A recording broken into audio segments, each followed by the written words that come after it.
नमस्कार। आज हम आपको एक ऐसी शख्सियत से मिलाने जा रहे हैं जिनका नाम है प्रवीण तवेडिया। प्रवीण तवेडिया मरीन कमांडो रह चुके हैं और सबसे बड़ी बात तो यह है कि जब हमारे देश में 26/11 को ताज होटल पे जो हमला हुआ था, उस हमले में आतंकवादियों से लोहा लेने वाले एक जाबाज कमांडर प्रवीण तवेडिया है, जिनको 26/11 की लड़ाई में 5 गोली आपके शरीर पे लग चुकी है। उसके बावजूद भी आज वो इन प्रयासों में है कि लोगों को जो है, बच्चों को जो है सेल्फ डिफेंस जो है सिखाने की उनकी एक सोच है, कोशिश है। वो चाहते हैं कि मीरा भाईंदर में भी कहीं ना कहीं उन्हें बच्चों को जो है कमांडो के बारे में बताए और उनकी प्रशिक्षणों के बारे में बताए, उनकी ट्रेनिंग के बारे में बताए और कुछ सेल्फ डिफेंस भी उनको सिखाए। इस तरह की मंशा लेकर वो आज मीरा भाईंदर वार्ताहर संघ में आए हुए हैं। मीरा भाईंदर वार्ताहर संघ ने उनका स्वागत किया है और वो जो अपने मन की बात है वो लोगों तक पहुंचाना चाहते हैं और बच्चों को जो है प्रशिक्षण देने की और उन्हें हिम्मत जज्बा भरने की कि किस तरह से हर घर एक कमांडो होना चाहिए और हर घर में कमांडो है, ऐसी उनकी कहीं ना कहीं सोच है। और दूसरी बात, जिस वक्त ये 26/11 की जो ताज होटल में लड़ाई हो गई थी, उस लड़ाई के दौरान आप अपनी सुनने की क्षमता है वो भी कहीं ना कहीं खो चुके हैं। तो आज ऐसी एक शख्सियत से आपको हम रूबरू करवाने जा रहे हैं जिनका नाम है प्रवीण तवेडिया। आइए उन्होंने क्या कहा जानते हैं। दिल्ली में हैं, फिर हम लोग अहमदाबाद भी करेंगे और जैसे जैसे हमारा आगे बढ़ेगा मुंबई में फिर, और जिस तरह से अगर हमें यहाँ पे स्पेस मिलता है मीरा भाईंदर में, अगर हमें यहाँ की जो म्यूनसिपलिटी है वो सपोर्ट करती है तो हम यहाँ पे भी अपने युवाओं को और बेहतर तरीके से ट्रेनिंग कैसे दे सकते हैं, इस पे हम और चर्चा कर सकते हैं गहन रूप से। हमें थोड़ा स्पेस चाहिए इसी जगह पे, अर्बन एरिया में, ताकि हम लोग ज़्यादा खुल के और ज़्यादा अच्छी तरह से ट्रेनिंग दे पाएँ। प्रवीण जी के साथ है जो मरीन कमांडो के रूप में जाने जाते हैं और 26/11 का जो मुंबई में हमला जो हुआ था उस समय आपकी तैनाती करंजा में थी और जैसे ही खबर मिली आप मुंबई पहुंचे और ऑपरेशन को अंजाम दिया। सर ये बताइए, ये बात है 26/11/2008 की।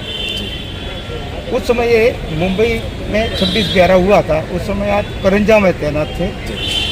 मंजर बहुत खतरनाक था, आप लोग वहाँ पर नहीं पहुँचते तो जैसा मुझे तक मालूम है करीब 150 लोग मरे थे और मुझे ऐसा लगता है कि आपका दस्ता यदि वहाँ पर नहीं पहुँचते तो बहुत बड़ी तबाही हो जाती। उस संदर्भ में आप क्या कहेंगे?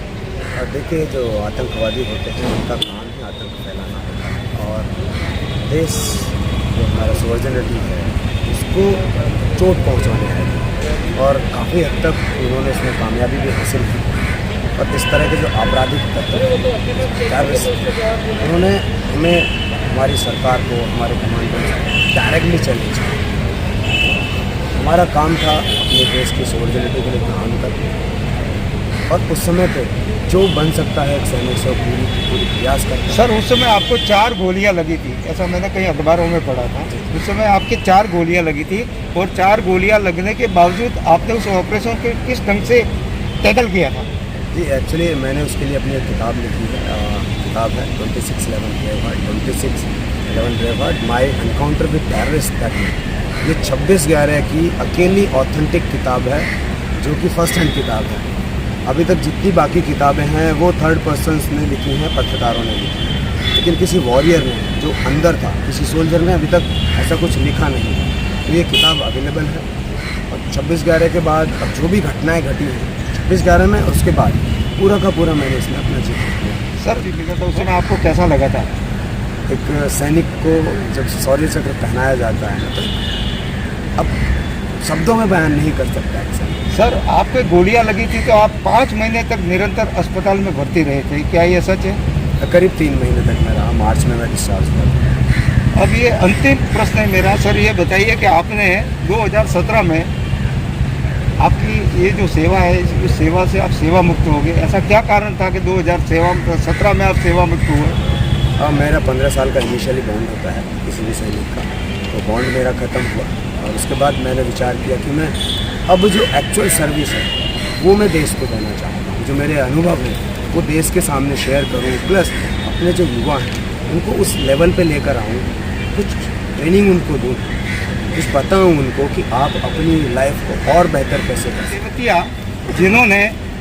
जिन्हें हम एक जांबाज सिपाही की तरह मानते हैं, मरीन कमांडो रह चुके हैं और आपने इस देश के लिए बहुत योगदान दिया है। और मुंबई में जो बड़ी तबाही होने वाली थी उस मंजर को आपने रोका और आज मीरा भाईंदर महानगर पालिका वार्ताहर संघ में आपका स्वागत किया गया, सम्मान किया गया।